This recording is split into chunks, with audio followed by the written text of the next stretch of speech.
Splitting hairs can kill your business. Normally I hop on here and I talk about growing or supersizing your business. But today I want to talk about how splitting hairs, actually sticking to your guns or sticking to really small, unimportant things can actually kill your business. Well, how can it kill your business?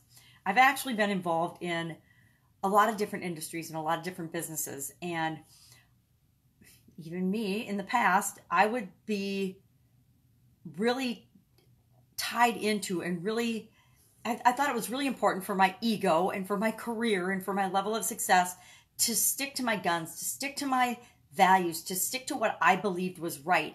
And sometimes I would carry that too far, and I would argue for things that really didn't matter. They weren't my core values. They weren't what my business or me personally stood for.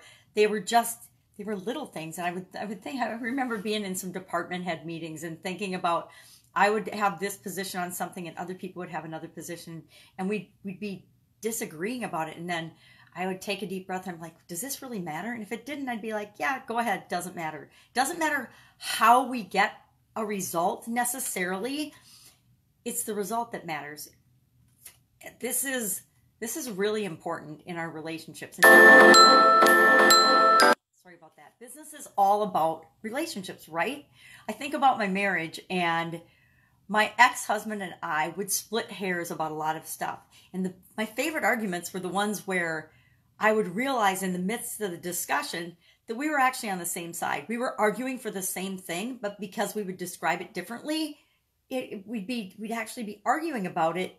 Even though we both had the same core values, we wanted the same thing, we actually wanted the same result, but we were arguing about the finer points and the details of how to get that exact result. And maybe it was something with the kids, maybe it was something with our communication, our relationship, but it was definitely splitting hairs.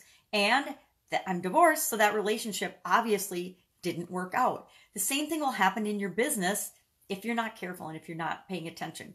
You can lose incredible talent if you're splitting hairs. You can lose deals and customers if you're splitting hairs. I'll give you a couple examples of that.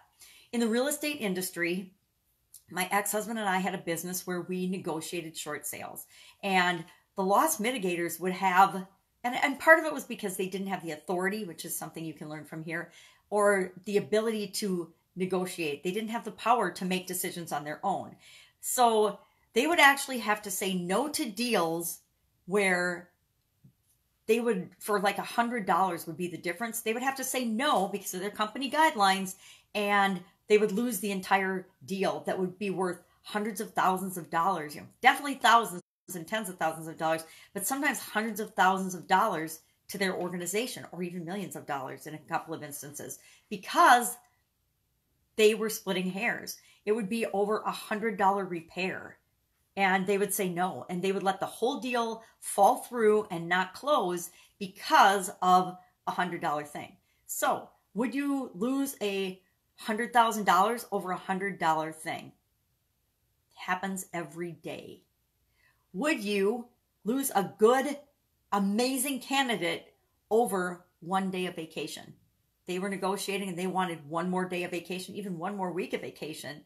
And because you wouldn't say yes to that, they said no to your job offer and they went to somewhere else. They went to your competition, probably, right?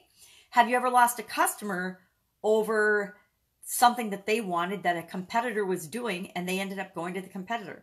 I can think of a couple of examples of that. Sometimes a competitor will offer a longer guarantee, and instead of matching their guarantee, you say, no, we have a 30-day guarantee. That's our policy and we're sticking to it.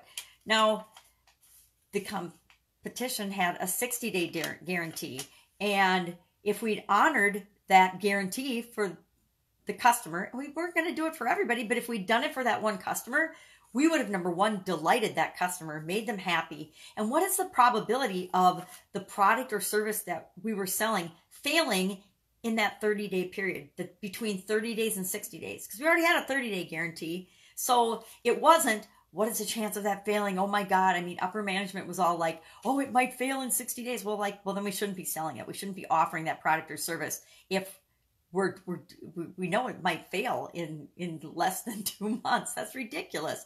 So it's an example of splitting hairs where you will lose customers to the competition.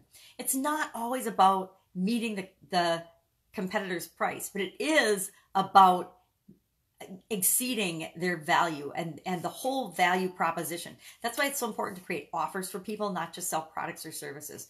If I am, a store, say Best Buy, and I am offering just what everybody else is offering, and I'm only competing on price, I win as long as I have the lowest price. But if I'm not the lowest price provider of that particular thing, then people will price shop. We're going to price shop. We're going to get the best deal for us. That's human nature.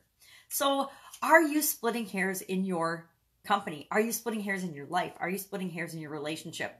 I ask myself a series of questions now when I catch myself, because I catch myself toward doing this, leaning toward this. We decide as humans that this is the way we look at things, and everybody else should look at things that way too. And we dig in our heels. We get stubborn about stuff. I have been known to be stubborn. And so now I try to ask myself, when I notice that I'm doing that, does this really matter? Is this really important? Is me saying yes to this going to really make the other person feel good about it? And does it really matter if I say yes or not? Is it going to matter is it even going to matter tomorrow? Is it going to matter in a week, a month, a year? It doesn't matter what anybody else thinks. Is it going to matter in our relationship? Is it going to make our relationship better? And does it really make a difference? Or am I just trying to split hairs over something that really isn't that important? It just doesn't matter.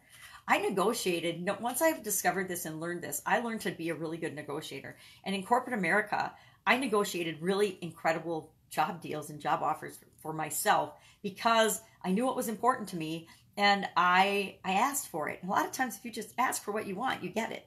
So if you're dealing with somebody that's splitting hairs, sometimes I never believed in splitting things down the middle. Now, my ex-husband in real estate negotiations, he's like, well, we'll just split it down the middle. Well, that's not necessarily the right thing to do, because sometimes you can just give in on it and it's win-win for everybody. And if it speeds up the process, it's really win-win for everybody. So have you experienced splitting hairs in your past, in your businesses and in your life and in your relationships? Have you experienced you splitting hairs? And how has that worked out for you? How has that turned out? Did you win? Because sometimes when you win, you lose. Or did you lose because you were so, invested in your outcome that you weren't willing to be flexible? Because we have to be open-minded and flexible in our ever-changing world. That's it. Go out. Have an awesome day. Don't split hairs over anything. If it doesn't matter, let it go, right? And I'll, of course, be with you tomorrow. Bye.